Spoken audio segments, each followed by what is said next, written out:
ದರ್ಶನ್ ವಿರುದ್ಧ ಸಾಕಷ್ಟು ಬಾರಿ ನಾವು ಮನವಿಗಳನ್ನ ಸಲ್ಲಿಸಿದ್ದೇವೆ. ಅವರ ಅಭಿಮಾನಿಗಳನ್ನ ತಡೆಯುವಂತ ಕೆಲಸ ಆಗಲಿಲ್ಲ. ದರ್ಶನ್ ಅವರು ಪದೇ ಪದೇ ಇದೇ ರೀತಿ ಆದ್ರೂ ಕೂಡ ಒಂದು ಶಿಸ್ತಿನ ಕ್ರಮ ಜರುಗಿಸಲಿಲ್ಲ.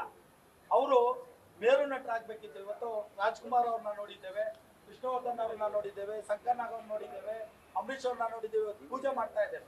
ಎಲ್ಲಾ ಕಡೆ ಕನ್ನಡಿಗರು 7 ಕೋಟಿ ಕನ್ನಡಿಗರು ಪ್ರತಿಮೆ ಇಟ್ಟು ಪೂಜೆ ಮಾಡ್ತಾ ಇದ್ದೇವೆ. ಮೇರು ವ್ಯಕ್ತಿತ್ವ ಉಳಿಸ್ಕೊಬೇಕಿರುವಂತವ್ರು